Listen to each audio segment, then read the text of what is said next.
fragile security, or are you The family I've got now? Yes. No, I feel that's fantastic. But it's the only thing I've got in this world is my family, my kids.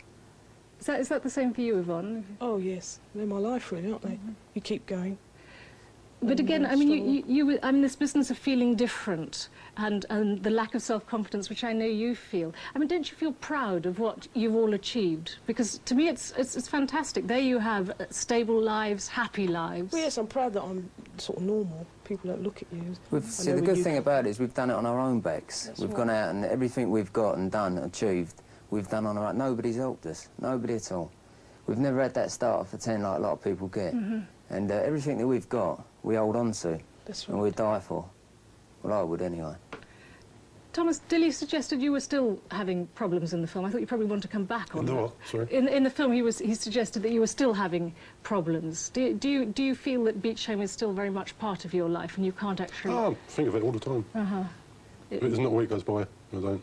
Really? Yeah. Oh, yeah. I enjoyed the time, actually. Not to say I didn't want to leave and got kicked out in a way. Do you think that if it had have been harder, it would have helped you come to terms with the life outside? Oh, of course, yeah. Yeah. Yeah, I do as well. They should really have given you some idea what the world outside was all about, like paying Yes, that's right. electricity bills and rent and clothing yourself, feeding yourself, how to cook. You know, they should have really given you a 6-week course on how to survive, which they never did. You just, like, turned up, everything was done for you. You turned up one day and you was out. You was out on the street. And, you know, you had to survive. Another thing that seemed to me must be terribly difficult to come to terms with is actually your parents, for whatever reason, gave you up. Does that create a feeling of bitterness? Is it something you've had to come to terms with? Oh, not now. I mean, 5 children in one room in the 50s. Black woman was no joke. And I've got one of my own, so I know what it's like having kids. So you haven't actually... You feel that your mother did the right thing and you understand? Probably at the time. Not then I didn't, but now, yes, I do. How did you feel then, though? You just don't understand. You think you've done something wrong. Yeah. And that's how you grow up, feeling that you've done something wrong. Did you feel that, Dilly, or...? I count myself as lucky, really lucky. I had parents. I never knew them. I was put into child care from a very early age, 2 years old.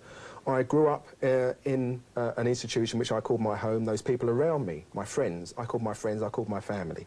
I didn't know deprivation in the sense of the word that Frank, Tom and Yvonne knew deprivation. I didn't know that crummy little room with no food until I left the institution. So I count myself a lot luckier than many. That sounds to me, Dilly, like your front coming up again. I think it does. I mean, you must still have wondered, who am I? There must be that. Where do I come from if you don't know your parents? No, to be perfectly honest, I didn't. And maybe now I'm beginning to wonder that, 15 years after I've left the institution, but at that time there was too much going on.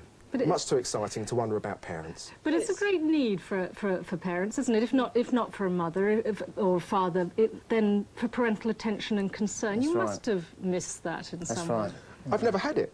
No, exactly. No, I've never had it. There's a great need for it, though. There is a need for it when you've got children of your own and you recognise perhaps what you've been lacking in the past. That's when you notice, when you have your own I haven't had my own children, so I really couldn't say. Then looking back on Beechholme now, I mean, is it something, and we've all been talking about it obviously, but has it been easy for you to do that? Well, it's something I've wanted to get off my chest for a long time. You know, it's in the back of my head that it was there, it did happen, and I experienced it. But it hasn't really bothered me thinking about it because I've got my own life now, new friends, new people I've met, and I live a different way of life completely now. Is it something you talk about openly, though, generally? I do, yeah, with friends, yeah. Because in a way you like to cling, to cling to it, don't you? I'm not embarrassed to anyone, yeah. I don't really mention it at all. Why? Because you want to get away from it and put it in the past? Since, you know, you grow out of it, you forget about it, you try and leave it behind, you know. I wonder, though, if there's something in common between all of you. I mean, can you spot somebody from a children's home?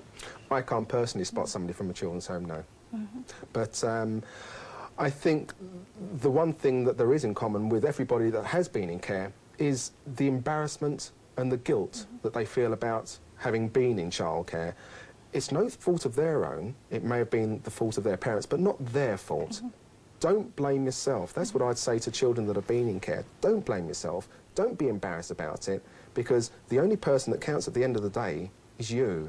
Nobody else. Anything to add to Auntie Dilly here in the corner? No, he's right. Don't He's you? right. It's always been like that. He's very confident. But what other things do you think it's important that children coming out of home now, perhaps? We should lift their heads up and walk around Not be proud. ashamed. Not be ashamed. Get rid of that bag of potatoes on their shoulder. Yes. And try and make a success of their life, what's left of it. It's a much easier thing, of course, to say than Well, actually. the main thing is that I find kids from kids' homes have got a very strong willpower. And if they use it right, they survive. So what do you keep going? You Uh-huh. keep going. Don't look back and sulk, because you won't get anywhere. You have to just keep going. And what's the most difficult thing, do you think? Getting rid of self-pity. Yes, that's true. Don't use self-pity as a crutch. That's right. Because it doesn't work. It doesn't work, and at the end of the day, people don't really They get want fed to up know. with it. Not People get interested. fed up with it. They're interested in you as a person, not your past. No. That's an interesting thing to say. You presumably all... It's not so much money, it's like he says, it's a conscience and a self-pity, like thinking about, oh, I've been hard done by. But there again, you think about it, we haven't been that hard done by. We did have somewhere to live, food in our stomachs, a holiday every year. There's good sides of it and there's bad sides of it. The loving is the most important, and that's the bit we didn't get. We got everything else, but we didn't get the loving. Thank you But you all. can't have everything. Thank you No, all that's very true. much for coming in and talking about it. You've certainly given me a big insight, and I think you probably must have helped a lot of people who are perhaps in the same position that you were then. Thank you all very much. I should add that in the 15 years since this lot all left, there have been considerable changes in the way that the authorities look after children in care. Children's homes are now much smaller, often just ordinary houses in ordinary streets with no more than a dozen children. The total number of children living in homes is also now lower, as fostering's preferred wherever possible. Nevertheless, around 19,000 children still live in a home, and at 18, most still have to leave and manage on their own as best they can.